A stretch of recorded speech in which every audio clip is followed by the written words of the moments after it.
There's 1, 2, 3, 4, 5, 6 seats down in the front. Come on, Mike Parody. So, good evening, everyone, and thank you so much for coming. Who knew that we had so many art enthusiasts in our tiny little village?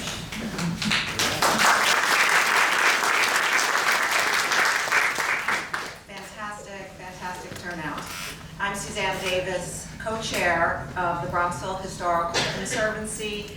On behalf of the Conservancy, the Bronxville Public Library, and the Friends of the Bronxville Public Library, I would like to welcome you to this wonderful evening, a celebration of Bronxville art. In addition to all of the treasures that are hanging on the walls here in the library and across the street in Village Hall, we have another treasure in our midst tonight, Jayne Warman.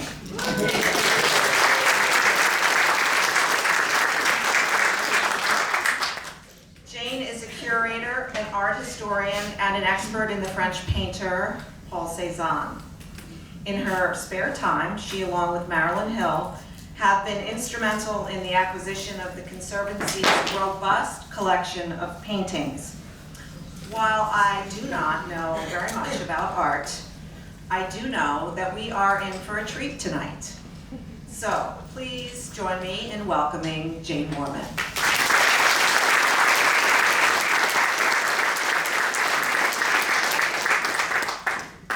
Thank you, Suzanne. And good evening. Good evening. If I can see here. I'd like to extend my thanks to the Friends of the Library and to the Bronxville Historical Conservancy for inviting me to speak with you this evening about the history of the village's two public art collections representing a long-standing legacy of art patronage and dedication to a shared cultural history. The first of these collections can be appreciated right here in the library. It's a fine assemblage of late 19th, early 20th century American paintings, prints, and sculpture, largely donated by private Bronxville citizens. The second is a growing collection of paintings and works on paper acquired by the Bronxville Historical Conservancy since its founding nearly 30 years ago. Several works were executed as early as the 1830s, although the majority are by Bronxville artist colony painters. Some of the paintings hang upstairs in the Burt Gallery, but most enhance the walls of Village Hall. In this talk, I plan to examine our artistic heritage primarily through the paintings in these two art collections. To understand why and how such a wealth of art made its way into these public collections, we must turn back the pages of history to the 19th century. As many of you know, Bronxville was a small, picturesque village made up of open tracts of land, muddy roads, several stone mansions, a few small businesses, a one-story schoolhouse, and a church. In the mid-1830s, a Scotsman named Alexander Masterton founded the Tuckahoe Marble Quarry and established his homestead known as Ridgecroft on White Plains Road. Its interior was adorned with paintings, primarily landscapes and portraits, that remained with the Masterton family heirs for over 150 years. One of about a dozen family portraits painted in the 1830s depicted the Masterton's daughter, Mary, as a child of about 9, seen here playing the piano. It was painted by a fellow Scotsman, the landscapist, William R. Hamilton. Brought to America by Masterton, he became the official portraitist of the Masterton family, which included Mary's cousin, Catherine, seen at right. Mary later married Elias Dusenberry, a lawyer from a prominent Dutch family, and Catherine married into an early Bronxville family, the Swains, who owned a cutlery factory on the Bronx River. Masterton was also instrumental in drawing Francis W. Edmonds to Bronxville in 1850. Edmonds was a banker by profession and artist by avocation, who built a country house that included his studio. That property was called Crow's Nest, a name that is still used today, albeit much altered since Edmonds owned it. Although he had little formal training, Edmonds became well known as a genre painter and exhibited widely. His canvases can be found in a number of major museums today. Now, when we envisage Bronxville as an artist colony, we first think of the enterprising and visionary man to whom we owe our artistic heritage, namely William Van Duzer Lawrence. Beginning in 1890, Lawrence developed over 85 acres in what was to become known as Lawrence Park, today the Hilltop. One is reminded of Tuxedo Park in New York and of Llewellyn Park in West Orange, New Jersey, both developments built in the late 19th century as exclusive enclaves for the well-to-do and for the intelligentsia. Lawrence, however, intentionally sought out artists and writers to enhance the intellectual life of his own model community, to ensure a cultured and interesting milieu for his residents. He attracted artists by glorifying the beauty of the countryside, by promising to construct enormous studios adjacent to their homes, by subsidizing their rents, and, entrepreneur that he was, by building patronage into his community plan for the artists he wanted to attract. July 7, 1894 was to become a landmark moment in Bronxville art lore. On that day, the landscapist and award-winning animal painter, William Henry Howe, laid the cornerstone of the first artist studio in Lawrence Park at 24 Prescott. Thus, an artist colony was born that would endure until about 1937.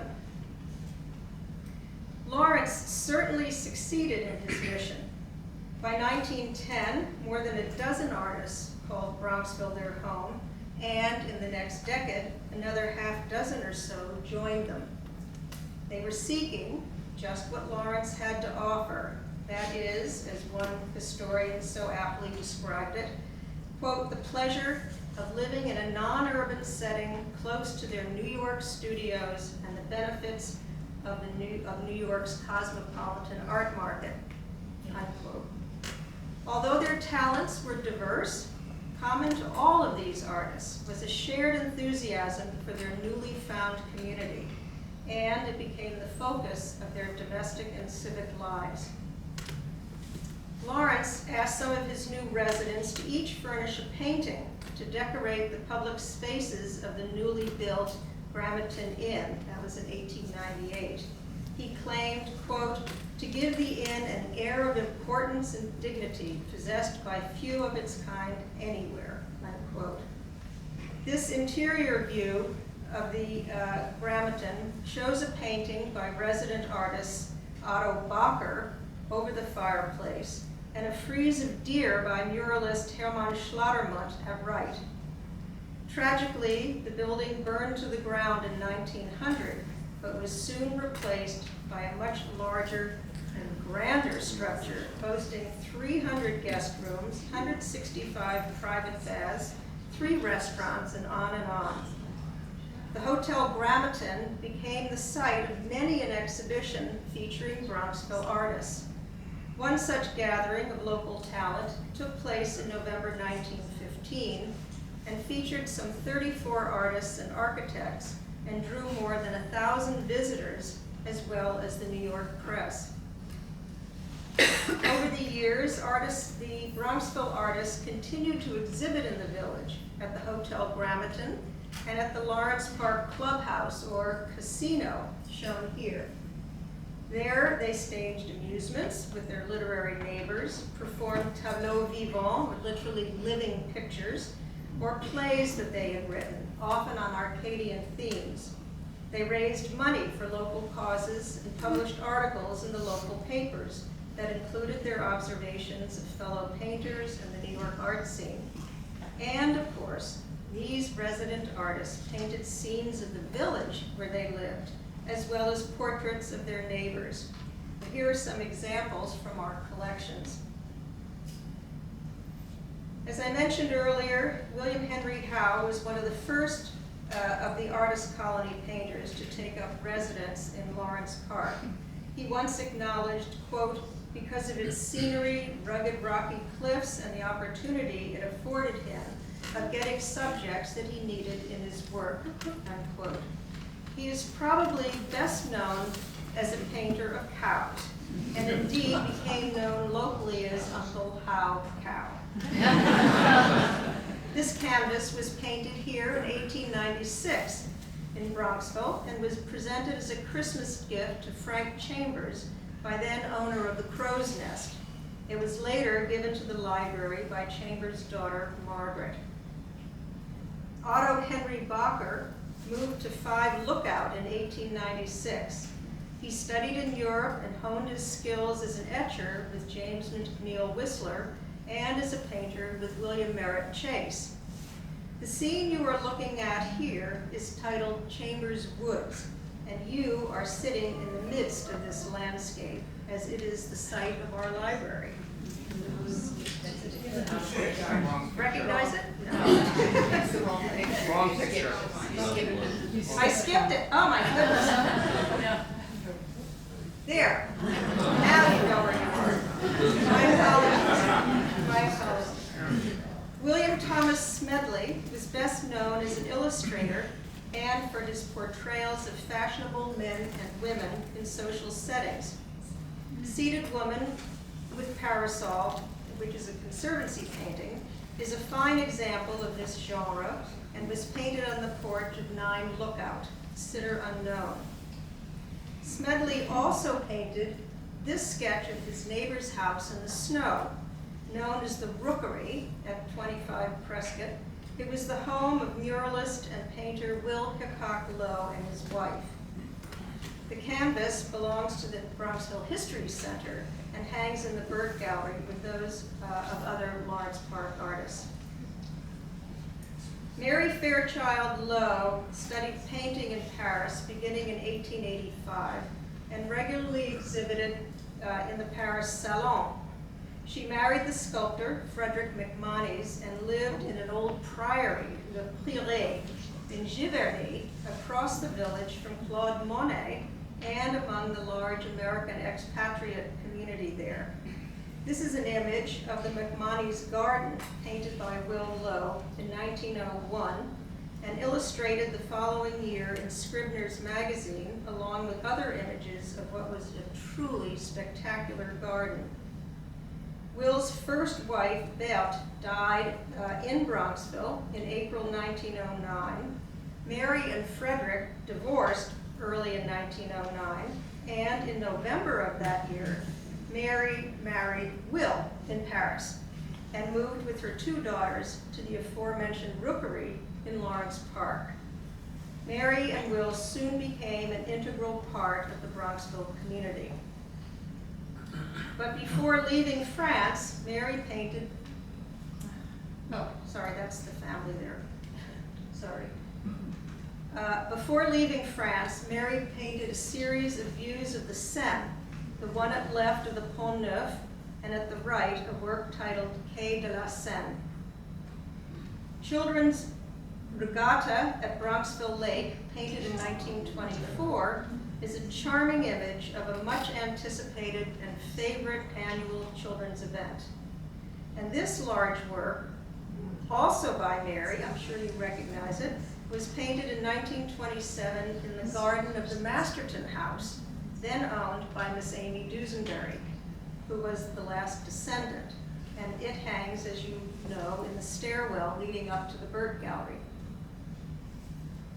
Hobart Nichols moved to Lawrence Park West in 1910 at about the same time as his brother Spencer, who was also an artist. Hobart favored snow scenes, as in the library's landscape. Spencer was best known as a designer of church windows and murals for Tiffany Studios. The gouache on paper at Wright Water Garden was painted here in Bronxville at his home at 93 Tanglewild, and evokes, at least to my mind, the vivid jewel-like quality of stained glass. 2 trolley lines ran through Bronxville between 1901 and 1922, one along Route 22 from White Plains, and the other from Tuckahoe along Midland Avenue, turning left onto what was then Poplar Street, now Palumbo Road, and then right onto Bremerton Avenue. Both lines terminated in Mount Vernon. The artist, Harry Hal Robinson, may well have taken refuge in the shelter on the Midland Avenue side of the Reformed Church's property while recording, one imagines, the last run of the night during the evening blizzard. The Bronx River and its banks were a great attraction for our artists. At left is a winter scene along the river by Oren Sheldon Parsons, and at right a spring landscape by Walter Clark, who, we are told, was often found along the Bronx River with his paints and easel, completely absorbed in his work. It was one of his favorite motifs. Will Lowe wrote of his colleague in 1912, quote, "Clark's busy brush wrests from our surroundings many and beautiful works," unquote. These 2 landscapes by George Henry Smiley were also painted here in Bronxville, the one on the left in 1912, the other in 1915. Smiley once said of Bronxville, quote, "For the landscape painter, there is enough to keep him busy here without going far afield for his subjects, and there is always inspiration among our beautiful trees and back lanes and old pastures," unquote. The exact location of these scenes is not known, but they do represent, like many of the previous works we have seen, a bucolic landscape long since vanished. We are indeed fortunate to have so many visual reminders in these works of our village from a bygone era. Beyond the borders of the village, however, the artists were recognized both nationally and internationally through participation in the most important activities of the Gilded Age and into the 20th century. Expositions and world fairs are here and abroad, the decoration of major public and private buildings, illustrations for a profusion of periodicals and books, and installations of public sculpture.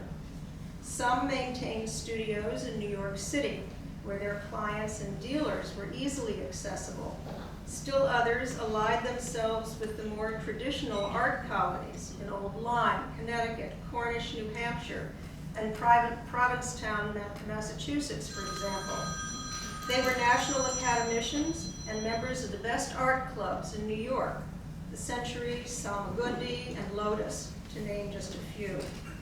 Needless to say, our resident artists did not live and paint in isolation.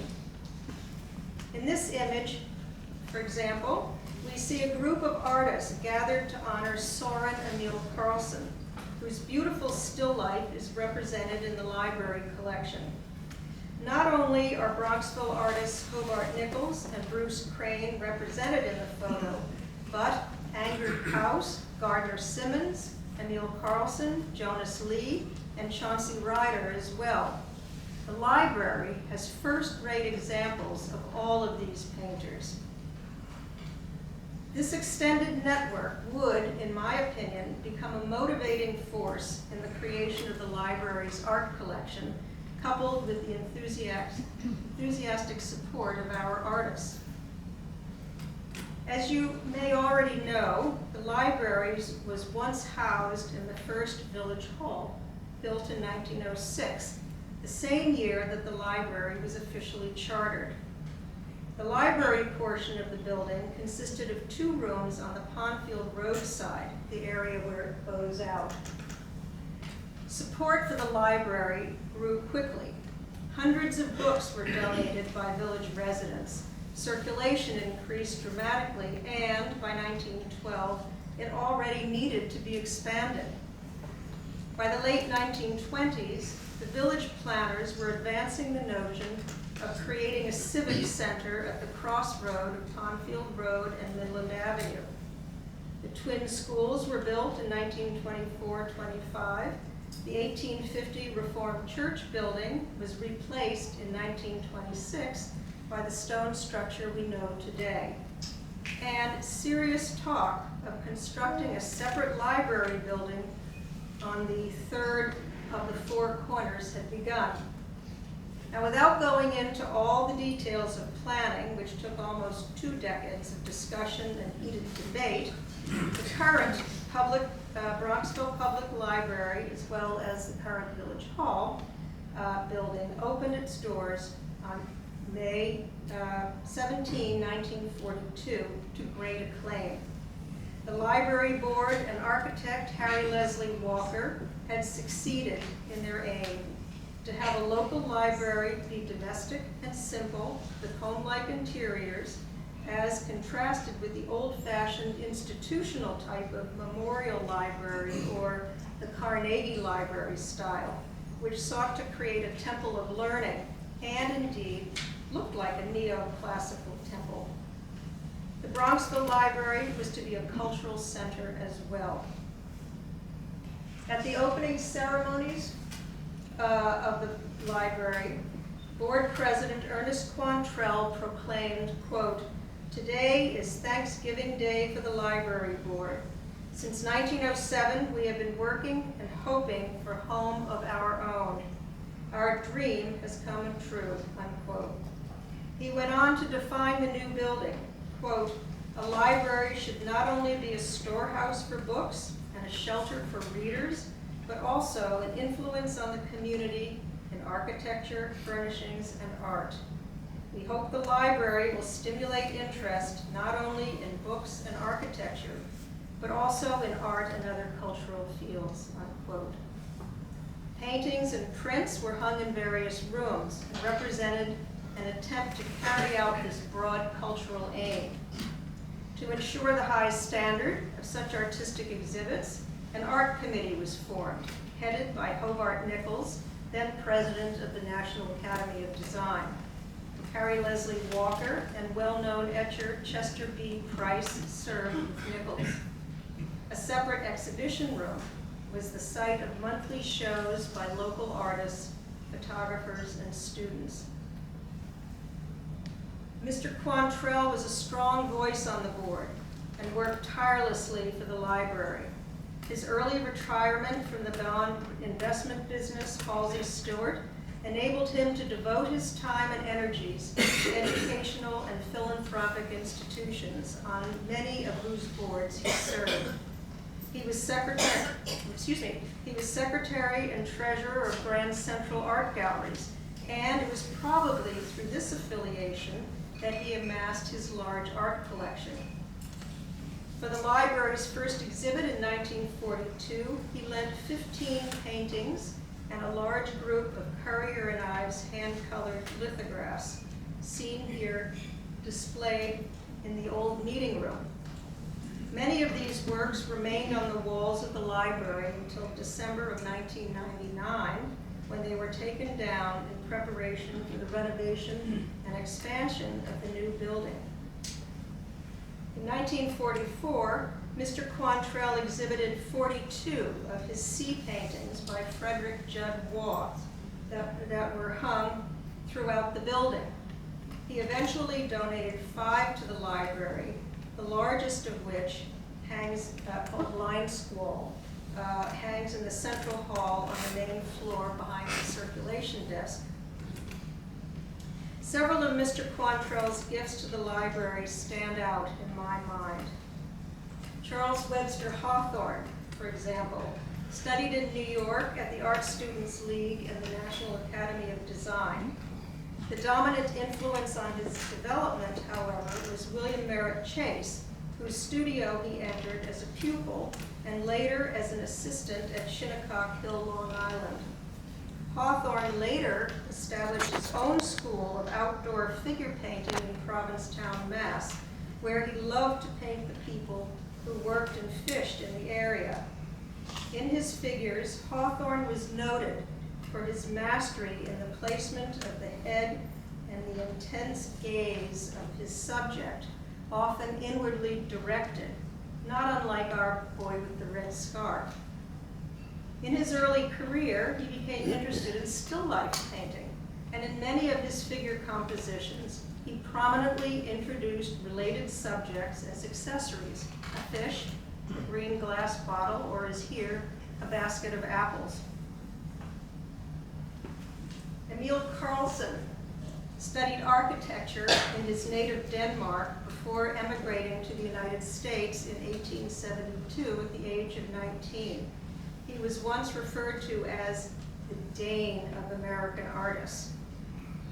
In 1875, he went to Paris for 6 months, where he saw the work of Jean-Baptiste Chardin, which would influence his own still lifes. When he returned to this country, he set up a studio in New York to begin his career in earnest as an artist. Bronxville's still life was painted about 1903. One is reminded not only of Chardin's still lives, but of James McNeill Whistler's studies in white and black and gray as well. In explaining Carlsen's approach, one art historian wrote, quote, "White vases and cloths, onions and garlic became staple elements in Carlsen's repertoire, all providing an opportunity to express his fascination with color variations in white. At times, he keyed his entire compositions to this single problematic element, presenting the white object as the fixed standard to which everything else in the picture related," unquote. This work by Chauncey Ryder, titled Country Lane, Connecticut Hillside, is very much in the spirit of tonalism, a popular movement in America that grew out of the French Barbizon school of plein air painting, but seen through a veiled atmosphere. Indeed, Ryder was affiliated for a brief time with the Old Lyme Artist Colony in Connecticut. He stayed in Miss Florence Griswold's house there and painted one of the panels in her famed dining room. In fact, William Howe and Bruce Crane were also affiliated with the Old Lyme Colony, as were many of the artists represented in the library. The art world is very small.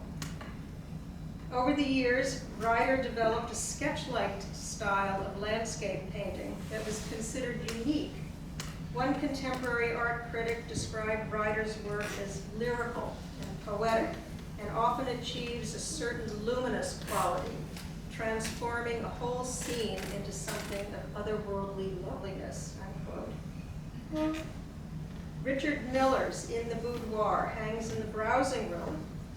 Miller studied in Giverny, along with many American expatriates in the milieu of Claude Monet, but managed to come away with a stronger sense of design, pattern, line, and bold color contrasts than many of his fellow artists. He is especially known for his paintings of female figures in sunlit interiors, as here. Now, unbeknownst to many, there is a beautifully painted portrayal of a ballerina on the verso of this painting, which to my knowledge has never been shown in the library. Ernest Quantrell served on the library board from 1929 to 1947, the last 10 years as president. He reiterated time and again during his tenure the library's mission to exhibit works of art, mostly by American artists, and to receive gifts of furniture, oriental rugs, and books. Villagers followed his lead and were very generous indeed. One such resident was William F. Burt, who served on the library board from 1938 until his death in a car accident in 1947. Mr. Burt was a partner in the stock brokerage firm J.W. David and Company in Manhattan. He traveled extensively and assembled a large collection of paintings, Native American and Asian art objects, and Japanese prints. No doubt, because of Mr. Quantrell's public-spirited example, Mr. Burt bequeathed to the village of Bronxville 26 paintings and a sizable Japanese art collection. And in May of 1948, a memorial exhibition of selected American paintings and Asian subjects opened. Some of the paintings in that collection include the Harlem River by Ernest Lawson, which hangs over the fireplace in the reading room. It is a superb example of the painter's work. Lawson is probably the most well-known artist of the artists represented in the collection. Like his mentor, the American Impressionist John Twachtman, Lawson became known for his winter landscapes. Unlike his teacher, however, he often employed bright colors robustly applied.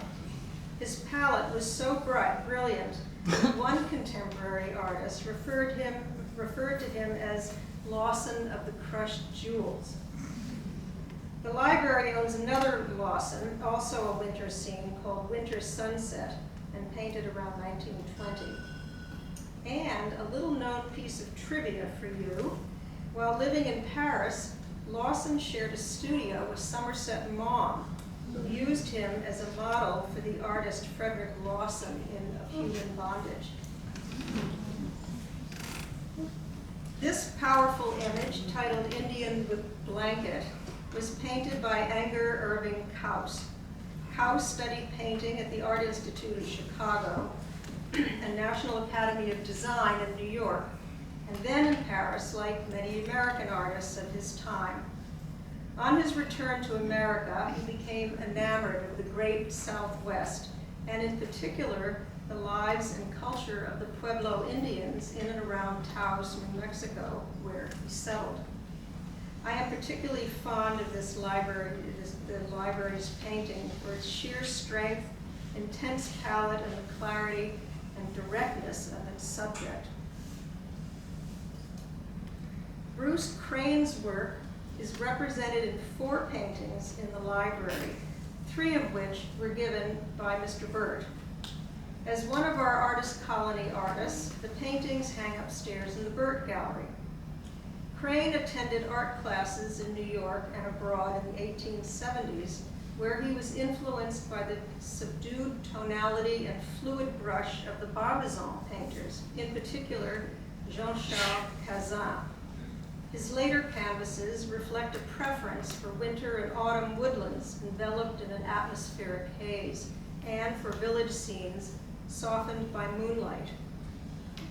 Crane's paintings were frequently compared to those of his friend and admirer, J. Francis Murphy, 2 of whose paintings hang in the browsing room.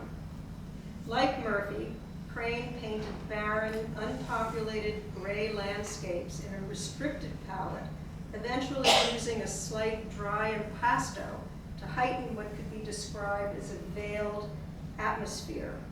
So small wonder that Crane was often referred to as a painter of idols. In 1904, Crane married Anne Brainerd, who was his stepdaughter by his earlier marriage to Jayne Burchard Brainerd, which caused quite a scandal. Anne was also an artist and exhibited with her husband at the Lyme Art Association on several occasions. 2 fine examples of their work are an exhibit at Village Hall in the trustees' room as part of the Conservancy collection. I'll show them later. Perhaps the most famous of Mr. Burt's bequests was Central Park by the American Impressionist Charles Hassan, which was sold at auction in December 1998 for $4.1 million. The proceeds of which were used to pay for the renovation and upgrading of the building. A painted copy hangs in the stairwell leading to this floor here. Mr. Burt's bequest was arguably the largest single offering ever made to the library. It could even be said that the Hassan was a gift given twice. Because of Mr. Burt's generosity and devotion to the library, the board that I served on during the library renovation decided to name a special room in his honor. So today, the Burt Gallery provides an elegant space to exhibit works by Bronxville's artist colony painters. Over the years, and especially in the decade following the opening of the 1942 building, the library accepted some significant gifts. As you ascend the central stairs, you see a beautiful Tiffany tall case clock on the first landing. It has graced that spot since June 1942, when it was given by Mrs. Archibald Campbell in memory of her parents. Upstairs in the Burt Gallery is a mahogany secretary that once belonged to the Bronxville poet and banker Edmund Clarence Stedman, and it was given to the library in 1972 by the Anne Hutchinson chapter of the Daughters of the American Revolution. Two decorative bookcases in the gallery house extant volumes from the library's first book collection, as well as selected books on architecture and art history from the William Bates Memorial Collection. Discovered in the attic when the library was closing for renovation in 1999 was a rare leaf from the Gutenberg Bible given in 1961 by Leonard Kevler. It is now displayed in a special climate-controlled case just outside the children's room. A fine collection of etchings by American and English printmakers was given by Mr. and Mrs. Russell Todd. One example is shown here, an etching by Francis Dodd titled Ox Driver. Mr. Quantrell added some very fine prints as well, such as these etchings, one by Martin Lewis, Circus Night, the other by Child Hassan, both of which are particularly beautiful impressions. And the list of donations just goes on and on. But we cannot just end our story here. There is more to share. On May 7, 1986, the entire contents of the Masterton Dusenberry house on White Plains Road was sold at auction. The home had been handed down to Miss Amy Dusenberry, daughter of Elias and Mary Masterton Dusenberry. Miss Amy, as she was known, lived in the house until her death in 1959, at the age of 80. She is seen here in a 1952 portrait by former local artist Nancy Ellen Craig, which you will no doubt recognize. In her will, Miss Amy left the house and contents to her companion, Miss Vivian Will, who lived there until 1985. The auction took place a year later. It was a sad day for the village, as over 150 years of our history, a veritable time capsule, was lost. The Masterton Dusenberry portraits were all sold to dealers. Fortunately for us, former village historian Mary Means Huber located and bought two of them. They are the two portraits now hanging upstairs in the Burt Gallery. A few items were purchased by village residents, yet so much had been dispersed to unknown buyers. Marilyn Hill was quoted in the Review Press Reporter following the auction, quote, "If we had known about this ahead of time, maybe we could have purchased more items for the village. There really needs to be a fund started in the village, and we are going to try to start one," unquote. Ergo, 12 years later, 12 years later, there we go. 12 years later, the Bronxville Historical Conservancy, an outgrowth of the village's 1998 centennial celebration, was founded and spearheaded by Marilyn Hill and the late Robert Riggs.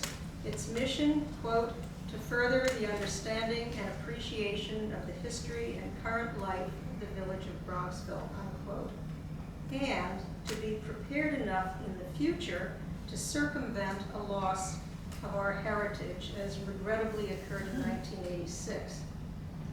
An art acquisition committee was quickly established, and the Conservancy began to collect paintings by its artist colony painters to be displayed in public spaces in the village. The criteria for acquisition was, and still is, in order of priority. First, a work by a Bronxville artist and of a Bronxville scene, as in these two paintings, by Richard and Frances Gates, in addition to the works that we saw earlier. Second, a work executed by a Bronxville painter, but not necessarily of a local subject, as here by husband and wife artists Anne Crane at the left, Bruce Crane at the right, and which flanks a seascape by George Howell Gay. The third is a Bronxville scene painted by a non-Bronxville artist, but of a Bronxville scene, yes, as in this canvas by Robert Pine, depicting the once 70-acre Sunnybray estate. Today, the Conservancy boasts over 40 works, including a marble sundial that once adorned the garden of the Masterton-Dusenberry homestead and carved by Masterton himself. That said, I have the great pleasure of sharing some exciting news. Just 10 days ago, the Conservancy added a new work to the collection. A painting by Will Hickok Lowe titled The Spinet and the Harp. Painted in 1901 in Giverny, it depicts Lowe's first wife, Belt, at the spinet, and Mary, then Madame McMonnies, playing the harp. Belt and Will spent 9 months that year with the McMonnies, during which time Will executed this double portrait and painted his series of the McMonnies' garden. Will exhibited 20 of these new works at New York's Avery Art Galleries in February 1902, including our newly acquired painting. There is a great deal more to this story, as you will read in an upcoming article in my hometown, Bronxville, so stay tuned. It's very exciting for us. It's a very, very exciting acquisition. In closing, I would like to reiterate that the library's art collection did not spring from a single notion or a single person, but was, rather, the result of many decades of collaboration and public spiritedness, a kind of symbiosis of artist and collector, patron and public servant. Sadly, however, only a handful of the artist colony painters would live to see a separate library building with a gallery space such as we have today. But they certainly planted the seed that would ensure its fruition. As a community, we should be proud of these two art collections. They are, after all, a testament to the commitment and generosity of many Bronxville residents who saw to it that their goals were achieved for the enrichment of their community. Over the years, the library trustees have been dedicated stewards of its collection and have sought to maintain and preserve it to a high standard. Indeed, on December 13, 2017, the library collection was honored by the Bronxville Historical Conservancy with its annual Preservation Award for Stewardship and Advocacy. This award recognizes and celebrates outstanding achievement in the preservation, restoration, and conservation of the village of Bronxville's cultural resources. And so, the library and the Bronxville Historical Conservancy together must continue to recognize and honor the importance of preserving the village's artistic legacy and to ensure that both art collections remain a source of pride and inspiration for all who visit. So I say, enjoy the rest of the evening as you walk through the library, and may I suggest that when you are next across the street to pay your latest parking ticket, you take some time to admire the Conservancy's gifts to the village. There's really much to see. Thank you very much.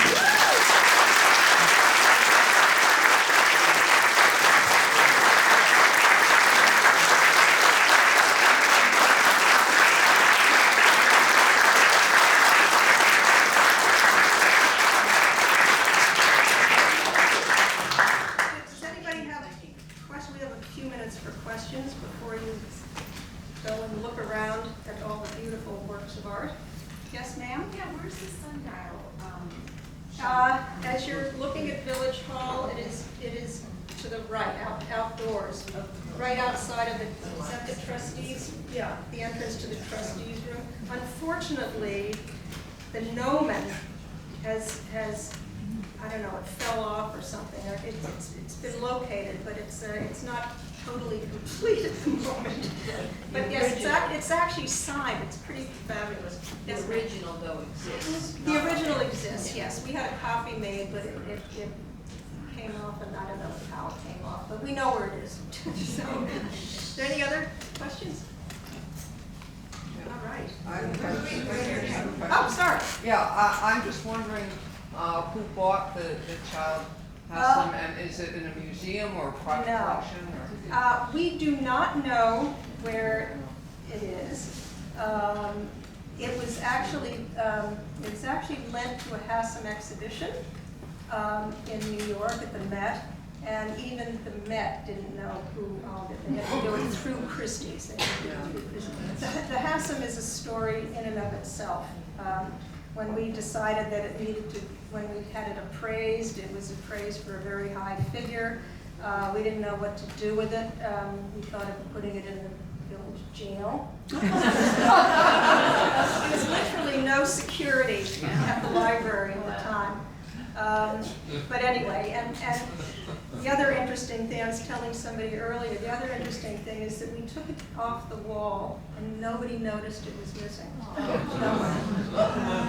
Well, the director, we had to know. There was no security, it was hanging on just a single little nail. But it was a great story, it was a great boon to be able to sell that, and quite frankly, it was worth, at the time, more than the rest of the library collection. It was too much to sustain. Insurance on it. Of the other paintings in the Masterton collection that were sold in 1986, what would you like to see us get back? You had your- Oh, boy. We own privately a number of them. Yeah, some of them are Mostly private Is collections. there one that's around? Well, there's one at the LA County Museum that we would love to have, but I don't know where we would hang it. It's as big as this. So we'd have to create a separate room, I think. So, and there's no chance of getting it, I don't think. There were some paintings by Bronxville artists in that collection that were sold, and in fact, one of them was shown in the little exhibition that we had at the Osiris. There's a picture of it in the catalog that you can look at on the way out. So, and there was so much, and quite frankly, I only recently saw the catalog of the whole collection. This is furniture. It was a pity. It was a pity. There was apparently no publicity. No publicity. It just sort of. What about today? No way. Not with no. Yes, sir. There was an early painting, I think it was called Crow's Nest. I'm not sure who painted it. Yep. Is that the hill across the street? Yes, it where is. Crow's Nest is? Before it was expanded. Oh, it was Yeah. expanded. Okay. Yeah. That painting. It was painted by the owner there. Huh. Yeah. And that picture is in the mayor's office.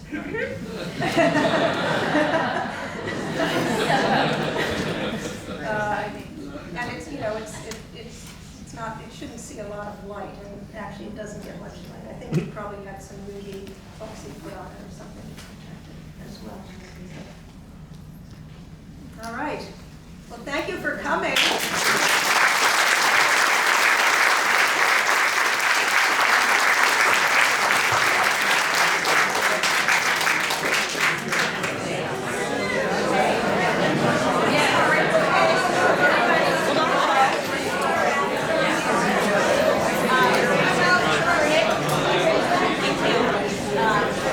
Hello,